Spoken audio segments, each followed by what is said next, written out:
ہفتے کی شاپنگ کر لیں۔ روز روز بازار جانا مناسب نہیں ہے، اور جب آپ شاپنگ کر رہے ہوں تو چہرے پر ماسک لگانا نہ بھولیں، ہاتھوں میں گلوز ضرور لگائیں اور دوسروں سے ایک فاصلے پر رہتے ہوئے آپ شاپنگ کریں۔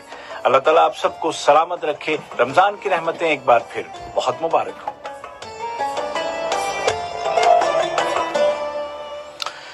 دوحہ میں اس وقت صبح کے ٹھیک 9 بجے ہیں۔ السلام علیکم ورحمۃ اللہ وبرکاتہ۔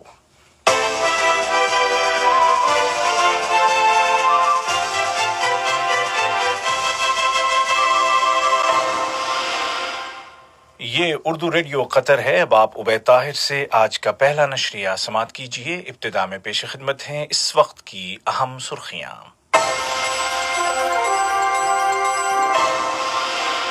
صاحب سمو امیر شیخ تمیم بن حمد آل ثانی نے جمہوریہ برونڈی کے صدر کی وفات پر ملک کے عبوری اور نو منتخب صدور کو تعزیت کا برقی پیغام ارسال کیا۔ ملک میں نافذ احتیاطی تدابیر کو برقرار رکھتے ہوئے کیبنٹ نے 15 جون سے پابندیوں کو نرم کرنے کا فیصلہ کیا ہے۔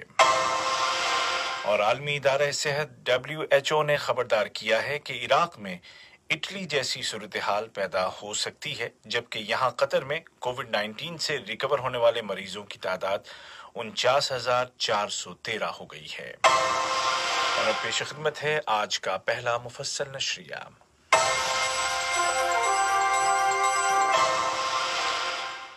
بسم اللہ الرحمن الرحیم۔ صاحب سمو امیر شیخ تمیم بن حمد آل ثانی نے جمہوریہ برونڈی کے عبوری صدر جناب پاسکال نیابیندا اور نو منتخب صدر جناب ایوارسٹ نیتاشمی کو ملک کے صدر جناب پیئر نکورونزیزا کی وفات پر تعزیت کے برقی تار ارسال کیے۔ نائب امیر شیخ عبداللہ بن حمد آل ثانی اور وزیر اعظم و وزیر داخلہ شیخ خالد بن خلیفہ بن عبدالعزیز آل ثانی نے بھی اسی مناسبت سے تعزیت کے برقی پیغامات روانہ کیے۔ وزیر اعظم و وزیر داخلہ شیخ خالد بن خلیفہ بن عبدالعزیز آل ثانی کی صدارت میں کل کابینہ کا معمول کا اجلاس بلایا گیا۔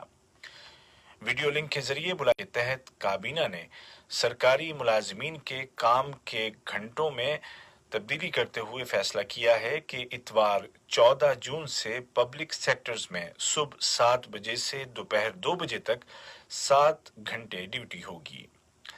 کابینہ نے فیصلہ کیا کہ 15 جون سے private medical facilities emergency services کے علاوہ اپنی گنجائش کے 40% تک دیگر طبی خدمات پیش کر سکیں گی، اور اس فیصلے پر اگلے اعلان تک عمل درآمد جاری رہے گا۔ بعد ازاں کیبنٹ نے ایجنڈے پر درج دیگر موضوعات کا جائزہ لیا اور مناسب فیصلے صادر کیے۔ کیبنٹ نے آسٹریا کے ساتھ ٹورزم کے شعبے میں کی گئی مفاہمت کی ایک یادداشت یعنی MOU کی بھی توثیق کی۔ وزیر تعلیم و اعلیٰ تعلیم ڈاکٹر محمد بن عبد الواحد الحمادی نے کہا ہے کہ قطر نے کورونا وبا کا مقابلہ کرنے اور مختلف شعبوں میں اس کے اثرات کو کم کرنے کے لیے زبردست کوششیں کی ہیں، اور ان شعبوں میں اہم ترین شعبہ تعلیم کا ہے۔ انہوں نے کہا کہ وزارت تعلیم نے ریموٹ ایجوکیشن یا آن لائن کلاسز کے سسٹم کے ساتھ ساتھ طلباء کی صحت و سلامتی کو یقینی بنانے کے لیے متعدد دیگر اقدامات بھی کیے۔ وزیر تعلیم و اعلیٰ تعلیم نے خلیجی ملکوں کے وزرائے تعلیم کے ایک غیر معمولی اجلاس سے خطاب کرتے ہوئے ان خیالات کا اظہار کیا۔ ویڈیو لنک کے ذریعے منعقد کیے گئے اس اجلاس میں GCC کے جنرل سیکریٹری جناب ڈاکٹر نائف بن فلاح الحجرف نے بھی شرکت کی۔ وزیر مملکت برائے امور خارجہ جناب سلطان بن سعد المریخی نے ایک بار پھر قطر کے فلسطینی عوام کی جائز لڑائی کے حامی موقف کو دہراتے ہوئے کہا ہے کہ قطر فلسطینی عوام کی جانب سے ان کے چھینے گئے حقوق کی واپسی کی لڑائی اور چھینی گئی زمین کی واپسی کے لیے جاری کوششوں کی حمایت کرتا ہے۔ اسلامی تعاون تنظیم کے وزارتی سطح کے آن لائن اجلاس سے خطاب کرتے ہوئے وزیر مملکت نے اسرائیلی حکومت کے ان اقدامات سے خبردار کیا جو خطے کے